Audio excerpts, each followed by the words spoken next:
नमस्ते, जय हिंद। इग्नो के स्टडी सेंटर निर्माण कैंपस सुनाम में मैं डॉक्टर हरिंदर कुमार आप सभी का हार्दिक स्वागत करता हूं।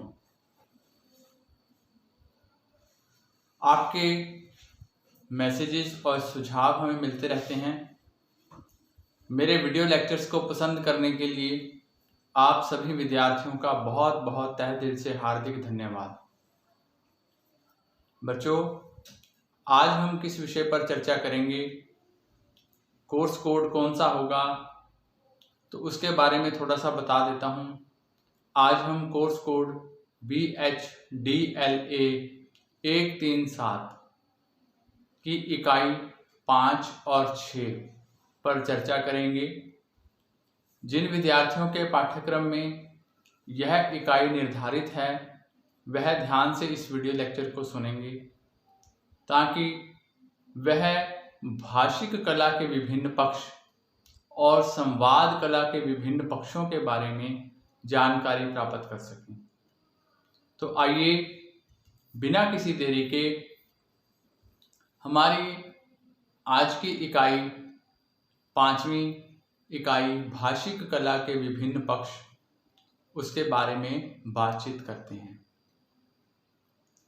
बेटे, भाषा जो है वह संप्रेषण का एक सशक्त माध्यम मानी जाती है। इस इकाई में हमने यही पढ़ना है कि जो भाषण कला है या भाषिक की कला है वह उसके विभिन्न रूप कौन से हैं। भाषा को संप्रेषण का एक सशक्त माध्यम माना जाता है, ऐसा क्यों है। भाषा का उपयोग जो है वो हम कब करते हैं, कहाँ कहाँ करते हैं, कैसे करते हैं। भाषा का व्यवहारिक पक्ष क्या है, इन सब बातों के बारे में हमने चर्चा करनी है। तो जैसा मैंने आप लोगों को बताया, इससे पहले भी हमने 2 वीडियो लेक्चर्स जो बनाए थे उसमें भी मैंने आप लोगों को ये बात बताई थी कि भाषा संप्रेषण का एक सशक्त माध्यम होती है।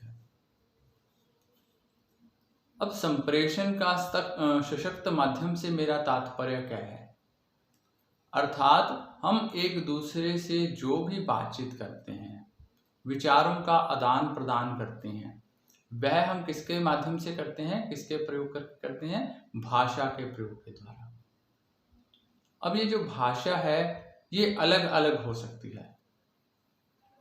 कोई पंजाबी बोलता है, कोई हिंदी बोलता है, कोई गुजराती बोलता है, कोई मराठी बोलता है, कोई अंग्रेजी बोलता है।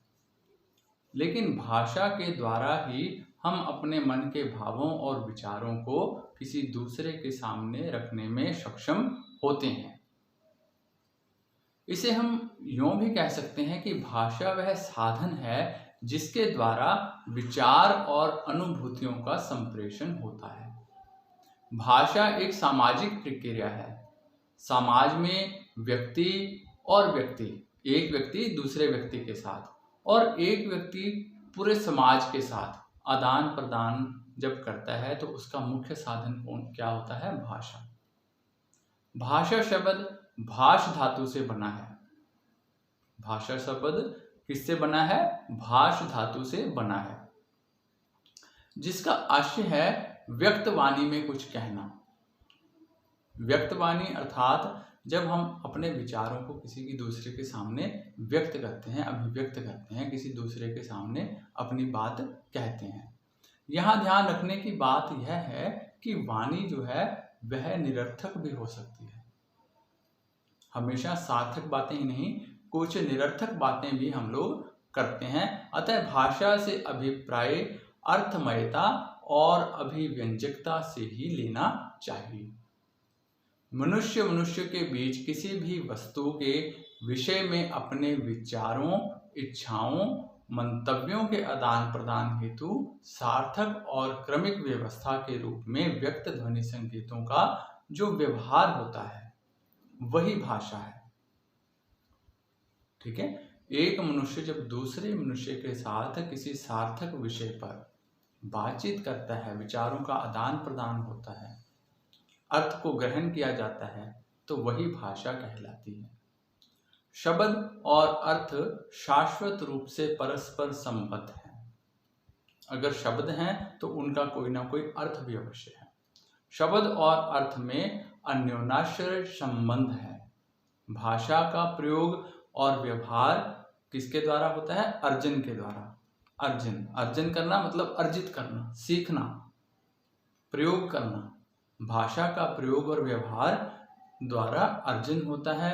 भाषा सतत विकासमान होती है। भाषा का विकास ना हो तो भाषा क्या हो जाती है? जड़ हो जाती है।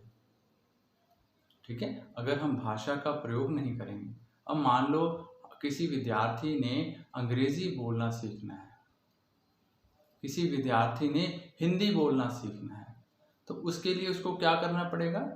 सबसे पहले तो भाषा को सीखना पड़ेगा। ठीक है ना, सबसे पहले क्या करना पड़ेगा? भाषा को सीखना पड़ेगा। और उसके बाद जो भाषा को सीखने से भी बड़ी बात है वो है उसका निरंतर प्रयोग। अगर वह भाषा तो सीख ली उसने, लेकिन उसने भाषा का निरंतर प्रयोग जो है वह व्यवहार में नहीं लाया, तो वह जल्दी ही उस भाषा के शब्दों को भूल जाएगा। तो भाषा जड़ ना हो जाए, इसलिए भाषा का निरंतर प्रवाहमान रहना भी आवश्यक है, जरूरी है। सामाजिक आदान प्रदान से ही भाषा में जीवंतता जो है वो बनी रहती है। पुस्तकों में सिमटी भाषा पढ़े लिखे और शिष्ट जनों की भाषा बन जाती है और वह रूढ़ और बद्ध हो जाती है। उसमें विकास की संभावनाएं जो हैं वो कम हो जाती हैं। समाज में भाषा के लगातार प्रयोग होने से उसमें नई अर्थवत्ता आती है, उसमें नए मुहावरे, नए शब्द और नई शैलियां जुड़ती जाती हैं।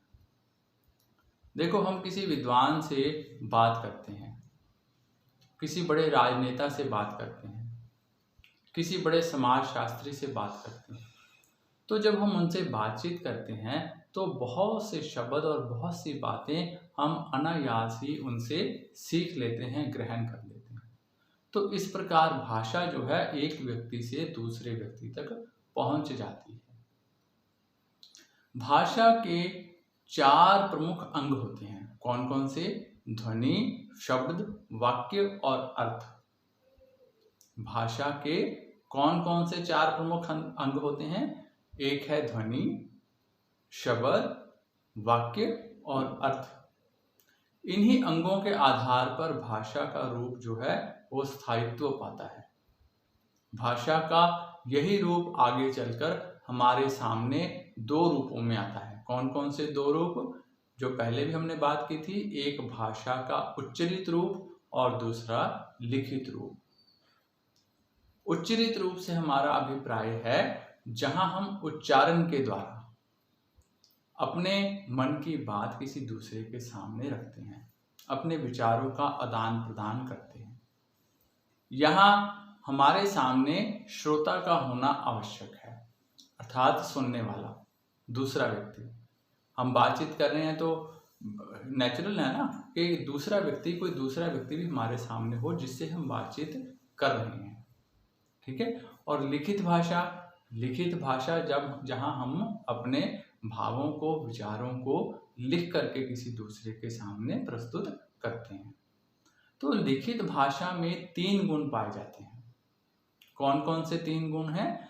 प्रसाद गुण, औज गुण और माधुर्य गुण। लिखित भाषा में 3 गुण पाए जाते हैं। कौन कौन से 3 गुण? प्रसाद गुण, औज गुण और माधुर्य गुण। अब ये गुण क्या होते हैं उनके बारे में बताता हूं।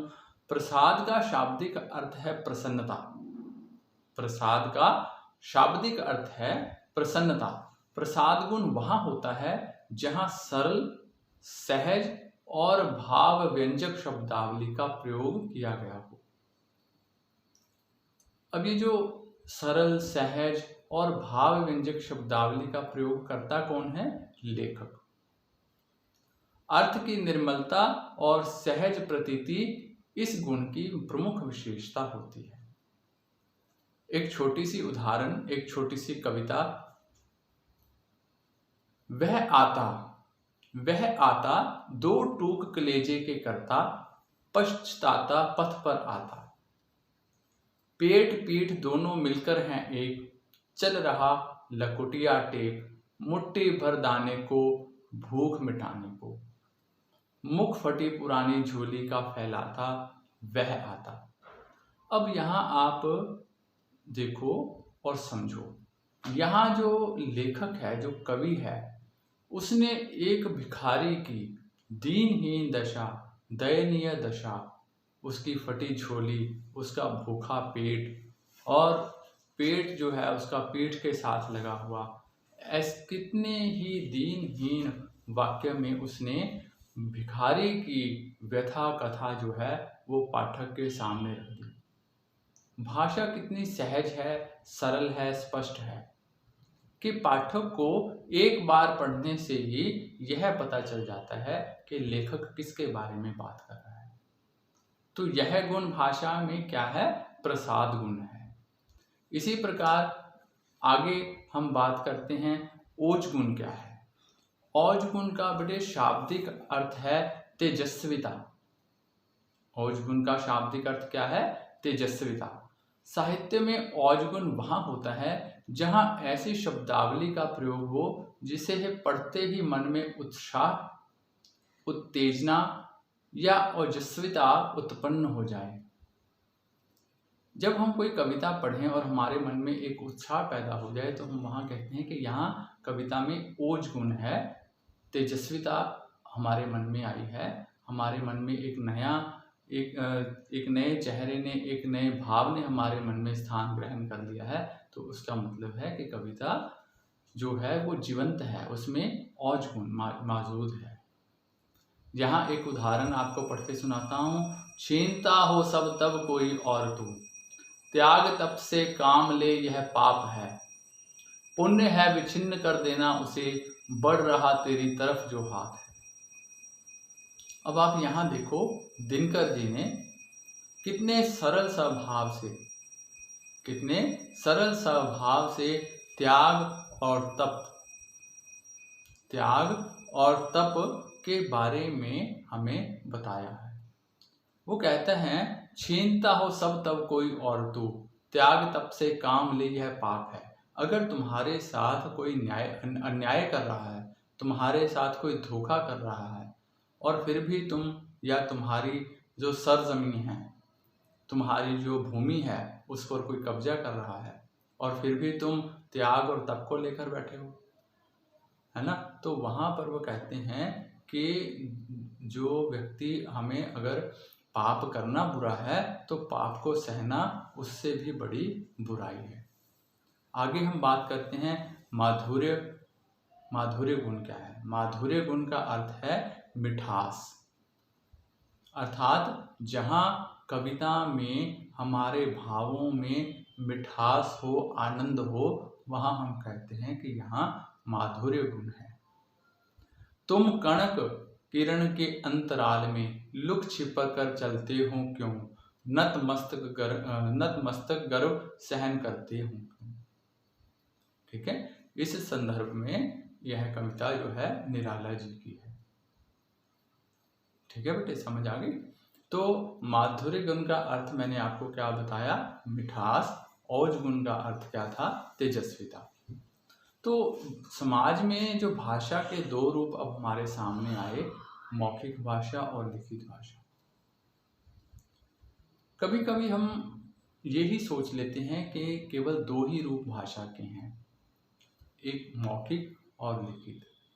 लेकिन इसके साथ साथ मैंने आपको पहले भी वीडियो लेक्चर में बताया है कि आंगिक भाषा जो होती है वह भी भाषा में अपना एक विशेष स्थान और महत्व रखती है।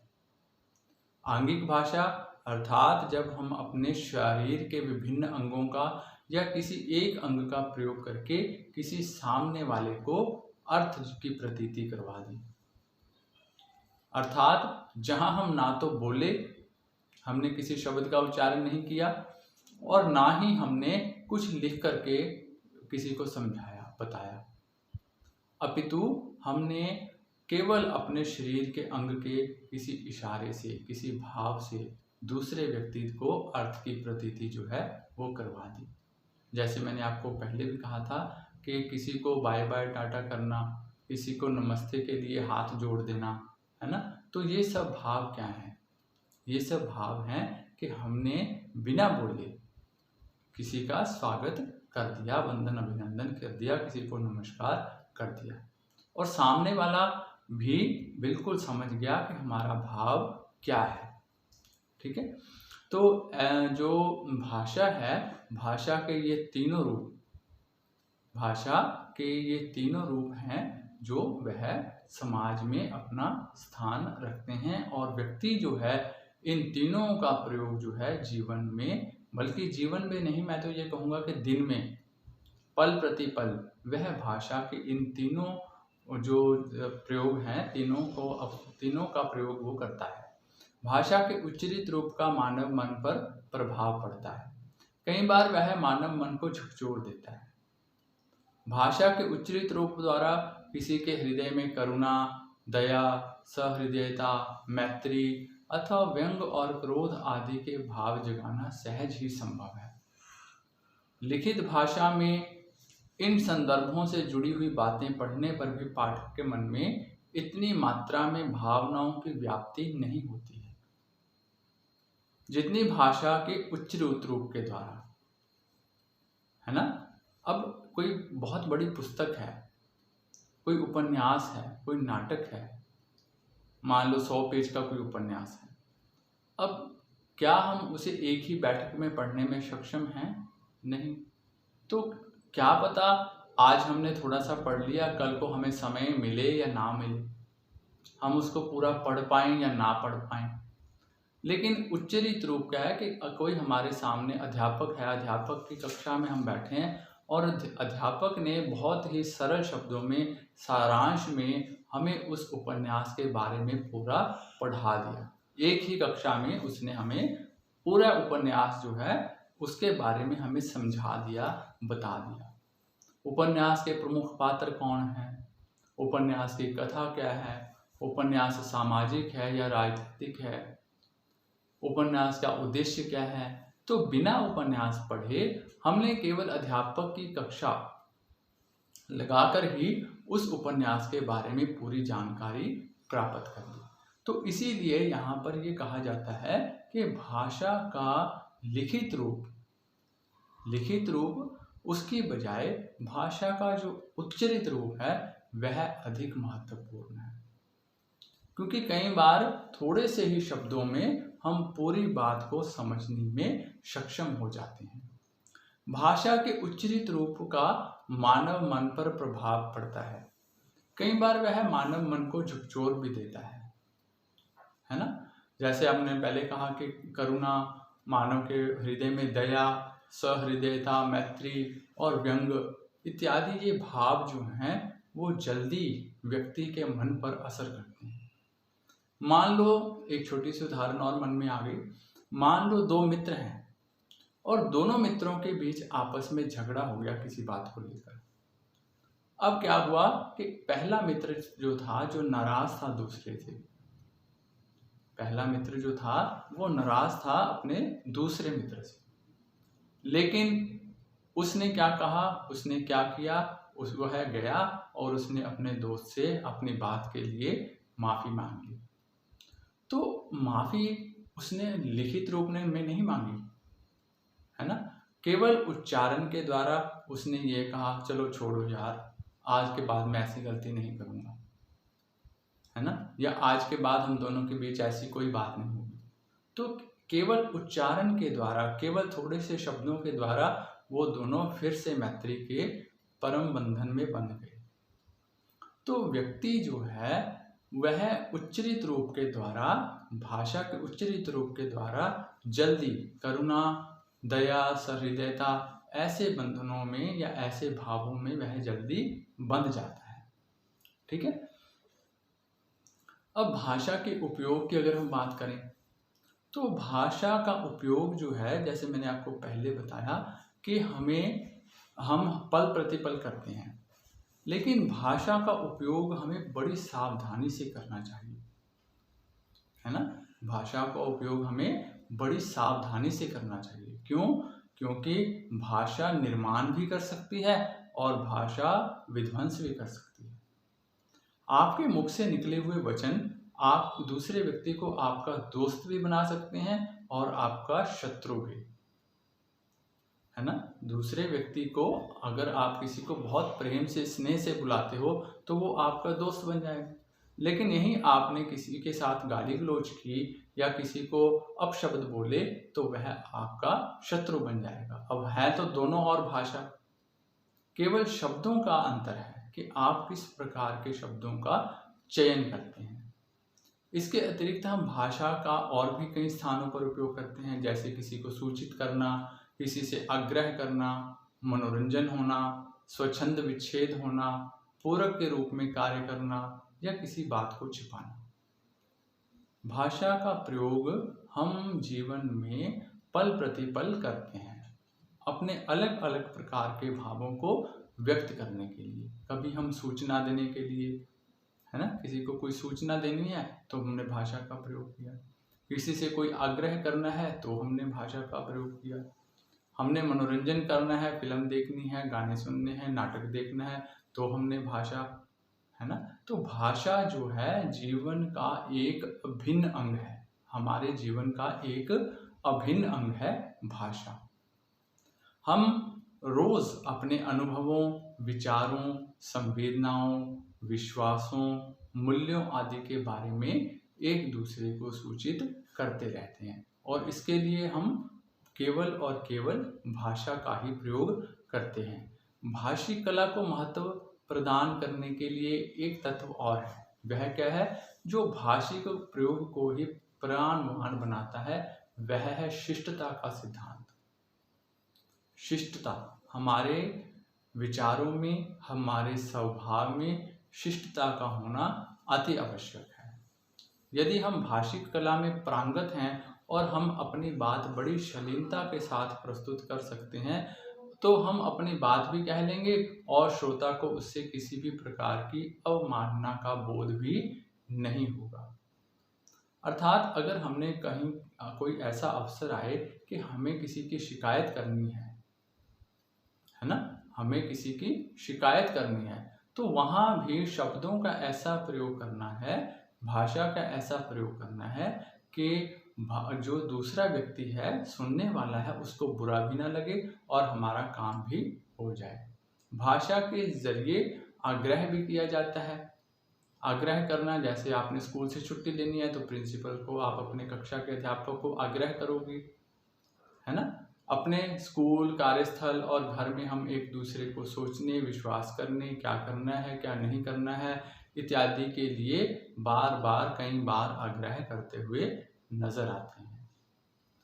अब दुकानदार है, दुकानदार जो है वो ग्राहक को संतुष्ट करने के लिए और अपना सामान बेचने के लिए बार बार आग्रह करता है। वो अपने सामान को अच्छे से अच्छा बताता है और ग्राहक दूसरी तरफ क्या करता है? ग्राहक दुकानदार से मोल भाव के भाव और कम हो जाए, इसके लिए वो अपनी भाषा का प्रयोग करता है, अपने विचारों का प्रयोग करता है।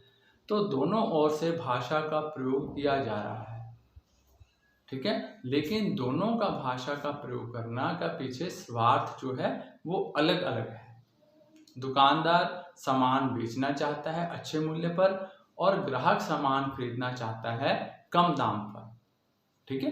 तो दोनों ओर से भाषा का प्रयोग तो हो रहा है, लेकिन जो भाषा है, शब्द हैं, वो अलग अलग हैं। भाषा मनोरंजन का भी हमारा मुख्य साधन है ना, क्योंकि कोई भी हमने मनोरंजन, हम दुखी हैं, हमने मनोरंजन करना है तो हम कोई टीवी देखेंगे, रेडियो सुनेंगे, तो उसमें भी तो एक भाषा है। जो हम फिल्म देख रहे हैं, नाटक देख रहे हैं, कोई गाने सुन रहे हैं, वो भी किसी भाषा में है, चाहे वो अंग्रेजी भाषा में हो, चाहे वो पंजाबी भाषा में हो या आपकी जो भी मातृभाषा जो आपको पसंद है, जिसमें आप सुन रहे हो, लेकिन भाषा अवश्य होगी, ठीक है। तो इस बात को ध्यान रखना है, ठीक है जी। तो आगे हम बेटे चर्चा करते हैं जो भाषा का व्यवहारिक पक्ष है। भाषिक कला के संदर्भ में सबसे महत्वपूर्ण तथ्य उसका व्यवहारिक पक्ष है। जब हम भाषा के व्यवहार पक्ष की ओर ध्यान देते हैं तो उस समय भाषा व्यवहार के 6 रूप हमारे सामने आते हैं। तो ये 6 रूप कौन कौन से हैं? पहला है भाषा का उपयोग कौन करता है। दूसरा, भाषा का उपयोग किससे कर रहे हैं और उसकी स्थिति क्या है। तीसरा, क्या कहा जा रहा है या विषय क्या है। चौथा, कहने का उद्देश्य क्या है, आशय क्या है, हमारा भाव क्या है। पांचवा, कहने सुनने वाले की स्थिति क्या है। छठा, कहने सुनने के लिए दोनों के पास कितना समय है। ठीक है, तो ये क्या है, ये भाषा का व्यवहारिक पक्ष है। हम भाषा का उपयोग कौन करता है? मानव। भाषा का उपयोग किससे कर रहे हैं? मानव से, क्योंकि मैंने पहले आपको बताया कि व्यक्ति किसी दूसरे व्यक्ति से या एक व्यक्ति पूरे समाज से, है ना। एक व्यक्ति वक्ता है, बोल रहा है, और सुनने वाले एक से ज्यादा हैं, अनेक हैं। ठीक है, और ये भी हो सकता है कि सुनने वाला भी एक हो और बोलने वाला वक्ता भी एक हो। ठीक है, तो विषय क्या है, उद्देश्य क्या है, ये सब बातें भाषा के व्यवहार पक्ष में सम्मिलित की जाती हैं। तो भाषा इस जो वीडियो लेक्चर में हमने क्या क्या पढ़ लिया बेटे? एक तो हमने ये पढ़ लिया कि भाषा जो है संप्रेषण का सशक्त माध्यम होती है। भाषा के अलग अलग रूप कौन से होते हैं, जैसे लिखित भाषा, उच्चरित भाषा, आंगिक भाषा, है ना। उसके बाद वक्ता, श्रोता, है ना, संवाद, ये सब चीज़ें, ये सब बातें, इन सब बातों पर हमने यहाँ पर विचार किया है। अब हम इसी वीडियो लेक्चर में आपकी अगली इकाई जो है संवाद कला के विभिन्न पक्ष, उस पर चर्चा करते हैं। यूनिट 6, यही कोर्स कोड है BHDLA 137, इसकी इकाई जो 6 है उस पर चर्चा करते हैं। इकाई 6, संवाद कला के विभिन्न पक्ष। ठीक है, अभी तो हम बात कर रहे थे भाषिक कला के विभिन्न पक्ष, अब हम बात करेंगे संवाद कला के हमारे विभिन्न पक्ष। संवाद कला के विभिन्न पक्ष कौन कौन से होते हैं? संवाद की संरचना क्या है, संवाद का स्वरूप और इसके प्रकार क्या हैं, और संवाद की औपचारिकताएं क्या हैं, संवाद की प्रक्रिया क्या है, इन सब बातों पर हम चर्चा करेंगे। अगर संवाद की संरचना की बात करें, संवाद का प्रारंभ कहाँ से होता है, संवाद का मध्य कहाँ पे है, संवाद का अंत हमने कहाँ पे करना है, और औपचारिकताओं में अभिवादन करना, परिचय करवाना, किसी से संबोधन करना, धन्यवाद ज्ञापन करना या विदा लेना, तो इन सब बातों पर हम इसमें आगे चर्चा करते हैं। तो आप सब जानते ही हो कि 2 या 2 से अधिक व्यक्ति आपस में जब बातचीत करते हैं तो संवाद कायम होता है। संवाद का सबसे पहले तो मैं आपको ये बता देता हूँ कि संवाद को अंग्रेजी भाषा में हम डायलॉग्स कहते हैं, डायलॉग्स। ठीक है, तो ये डायलॉग्स कहाँ होते हैं, कहाँ पर हम डायलॉग्स का प्रयोग करते हैं? एक लेखक है नाटक, उसने एक नाटक लिखा, तो नाटक में अलग अलग पात्र होते हैं, है ना। उपन्यास में भी पात्र होते हैं, कहानी में भी पात्र होते हैं, नाटक में भी पात्र होते हैं। तो लेखक जो है अपने पात्रों से जो बुलवाता है, पात्रों को वो जो भाषा देता है, उसे हम संवाद कहते हैं, डायलॉग्स कहते हैं। तो पात्रों के माध्यम से, पात्रों की बातचीत के माध्यम से, पात्रों की भाषा के माध्यम से लेखक जो है अपनी बात पाठक तक पहुंचाता है। ठीक है, तो जब अधिक व्यक्ति जब हम आपस में एक दूसरे से बातचीत करते हैं तो संवाद कायम होता है। संवाद में 2 या 2 से अधिक व्यक्तियों का होना आवश्यक है, तो कम से कम 2 या 2 से अधिक। संवाद से ही हम जीवन का आरंभ करते हैं और संवाद से ही हमारे जीवन का अंत होता है। संवाद संप्रेषण का प्रमुख आधार है। जब बच्चा जन्म लेता है तो वह रोता है, यह समाज से उसका पहला संवाद है। बच्चा धीरे धीरे बोलना सीखता है, अपनी माँ, परिवार और समाज से भाषा सीखता है। वह स्कूल जाता है और उसके औपचारिक संवाद की प्रक्रिया की शुरुआत हो जाती है। और यह संवाद, यह औपचारिकता जीवन के अंत तक चलती है। ठीक है, तो संप्रेषण के दौरान किन गुणों का आवश्यक होना जरूरी है? भाषिक कला का और संवादों का। ठीक है, भाषा के रूप उच्चरित लिखित मैंने आपको पहले बता दिया। संप्रेषण के तत्वों पर हमारी बात हो गई। अब बात करते हैं संवाद के प्रारंभ की, कि समय कैसा है, स्थिति कैसी है, सामने वाला व्यक्ति या सामने वाले व्यक्ति से हमारे संबंध कैसे। देखिए, अगर आपके सामने आपका कोई मित्र खड़ा है, छोटी सी उदाहरण से समझा रहा हूं बेटे, अगर आपके सामने आपका कोई मित्र खड़ा है तो क्या हम नमस्कार जी, आइए सर, बैठिए सर, तो क्या हम ऐसी भाषा का प्रयोग करेंगे? नहीं। क्यों? क्योंकि उससे हमारा संबंध क्या है? मैत्री का, मित्रता का संबंध है। तो वहाँ हमारे भीतर जो है, हम दोनों के, मेरे और मेरे मित्र, हम दोनों के भीतर क्या है? मैत्री का रिश्ता है, प्रेम का रिश्ता है। लेकिन यहीं अगर मेरे सामने मेरा कोई अध्यापक आ जाए, आपके सामने कोई आपका अध्यापक आ जाए, आपके सामने कोई ऐसा बड़ा व्यक्ति आ जाए जिसका आप बहुत मान सम्मान करते हैं, तो वहाँ आपकी भाषा जो है वो अपने आप ही बदल जाएगी। क्यों? क्योंकि आप अपनों शब्दों के द्वारा, अपनी भाषा के द्वारा उन्हें मान सम्मान देना चाहते हैं। ठीक है, तो संवाद जो है वो निर्भर करते हैं कि आपके सामने कौन व्यक्ति खड़ा है। आपकी भाषा निर्भर करती है कि आपका उससे संबंध कैसा है। उसके बाद बात करते हैं कि समय कैसा है, स्थिति कैसी है ना। अगर मान लीजिए आप किसी के क्रियाक्रम में गए हैं, तो वहाँ पर आपकी शब्दावली जो है, आपकी भाषा जो है वो दुखद होगी। क्यों? क्योंकि आप उन व्यक्तियों के साथ या दूसरे व्यक्तियों के साथ उनका दुख जो है वो साझा कर रहे हैं। और यही दूसरी तरफ इसके विपरीत, अगर हम किसी शादी में गए हैं, है ना, किसी बर्थडे फंक्शन पे गए हैं, तो वहाँ हमारी भाषा, वहाँ आपकी भाषा अलग होगी। क्यों? क्योंकि वहाँ माहौल जो है वो खुशी का है।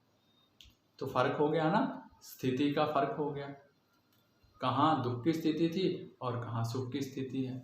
इसी प्रकार समय है, स्थिति है, संबंध है ना। तो ये सब निर्भर करते हैं कि हमारे संवाद, हमारी भाषा कैसी होगी। और संवादों का बेटे मध्य भी है, अंत भी है और उसकी शुरुआत भी है। जब आप किसी अपरिचित व्यक्ति से मिलते हो, मान लो आप किसी ऐसे व्यक्ति से मिल रहे हो जिसे आप पहले नहीं जानते, पहले आप उससे नहीं मिले, तो वहाँ पर आपकी जो भाषा की संवाद की शुरुआत है वो ऐसी होगी, है ना, कि आप उससे पहले नहीं मिले। लेकिन जब यही दूसरी विपरीत स्थिति में जब आप किसी से पहले मिले हुए हो, जिसको आप अच्छे से जानते हो, तो वहाँ पर आपकी भाषा, आपके संवाद जो हैं, आपके डायलॉग जो हैं वो अलग प्रकार के होंगे। तो ये निर्भर करता है कि हम जो अपने संवाद हैं उनको कैसे शुरू करते हैं, उसके मध्य में क्या रखते हैं और उसका अंत कहाँ करते हैं। ठीक है, उसके बाद जो संवाद है उसकी कुछ औपचारिकताएं आ जाती हैं, जैसे अभिवादन करना। मैंने आपको पहले बताया कि आपके सामने कोई आपका बड़ा बुजुर्ग आ जाता है, कोई अध्यापक आ जाता है, कोई ऐसा व्यक्ति जो आपके जीवन में बहुत विशेष स्थान रखता है, तो वहाँ हम अभिवादन करेंगे, है ना। परिचय कराना, किसी एक व्यक्ति का किसी दूसरे व्यक्ति से परिचय करवाना। ठीक है, उसके बाद संबोधन, हम किसी को कैसे संबोधित करते हैं, किसी को कैसे बुलाते हैं, यह भी उस पर निर्धारित करता है कि सामने वाला कौन है। उसके बाद धन्यवाद ज्ञापन, है ना, कि हमने किसी व्यक्ति ने हमारी कोई सहायता की है तो हमारे लिए यह आवश्यक है कि हम उसका धन्यवाद भी अवश्य करें। ठीक है, उसके बाद विदा लेना, हम किसी के घर गए हैं, हम किसी के घर गए हैं और चलने से पहले, उनका घर छोड़ने से पहले, वहाँ से प्रस्थान करने से पहले उनसे विदा लेना और उनको अंतिम विदाई जो है उसका उनसे विदा लेना भी हमारे लिए आवश्यक है ना। तो जो संवाद की प्रक्रिया की अगर हम बात करें, विनम्र निवेदन, अनुमति, सुझाव देना, बात को काटना या सभा की मर्यादा, ये सब क्या है? ये है संवाद की प्रक्रिया। ठीक है, तो आज के इस वीडियो लेक्चर में इतना ही बेटे। अगली वीडियो लेक्चर में फिर मिलेंगे, तब तक के लिए नमस्कार, धन्यवाद। कोरोना के इस काल में सुरक्षित रहें, स्वस्थ रहें, अपना और अपने परिवार का ध्यान रखें।